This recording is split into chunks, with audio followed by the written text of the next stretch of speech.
Boo! Hey there, Titans. I'm Eric Resendiz. And I'm Jessica Lucero. Welcome to Titan Weekly, your information source for the latest news, booze, trends, and events. Happy Halloween. I hope you're all getting ready to have fun and be safe as you celebrate the spooky festivities tonight. Did you know Halloween has not always been about the candy and the costumes? The tradition actually comes from an ancient Celtic tradition where people would light bonfires and wear costumes to ward off ghosts and other evil spirits. Now Halloween is celebrated in various countries around the world, including Ireland, Australia, Puerto Rico, and of course here in the U.S. Today's Halloween tradition includes carving jack-o'-lanterns, going door to door to collect candy, and possibly even playing tricks or scaring people throughout the night. Eric, what were some Halloween trends you noticed this year? I saw a lot of political candidates and just leaders. I mean, Donald Trump, Hillary Clinton.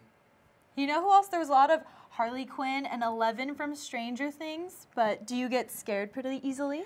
No, I don't get scared pretty easily. But, I mean, I think that's changing because this election coming up, that's pretty scary. True, very true. It may seem to some that this presidential election is never ending, but voting day is actually closer than you may realize. The polls will officially open next Tuesday, November 8th. This election is not just a time to vote for whether or not you would like Donald Trump or Hillary Clinton to be our next president, but you can also vote on matters that directly affect those of us living here in California.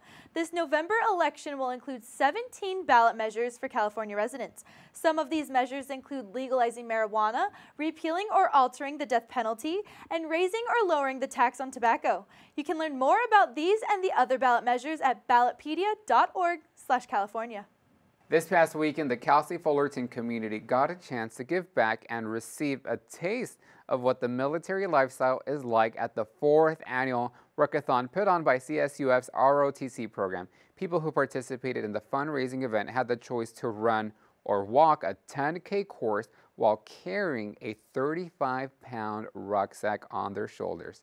There was also a 5K course available without the rucksack. Major Brad Eisler, executive officer and instructor for Cal State Fullerton's ROTC program, said, quote, "The way we've done it in this year seems to be a recipe for success," end quote. They raised $3,500 this year, which is 3 times as much as the amount made last year. On the latest edition of Titan TV's The Report, co-producer and director Morgan Klein and anchors Nicholas Garcia, Sarah Fenton, and Evan Boydston focused their discussion around women's rights. The 3 anchors shared their views on various elements of women's rights, including the CDAW campaign and rape culture. Anchor Nicholas Garcia spoke on the CDAW campaign and said, quote, "Though there are differences between international and national discrimination laws, the CDAW Committee's approach to intersectional discrimination can open up new channels for thinking of how discrimination laws can respond to intersectional theory," end quote. CDAW and the CDAW Committee has adopted an extensive approach to intersectional discrimination that is based on accomplishing gender equality. CDAW protects a woman who encounters discrimination in relation to an identity, experience, or a problem. That's all for us here at Titan Weekly. Tune in next week for another episode of Boom! And be sure to check out our other shows that Titan TV has to offer.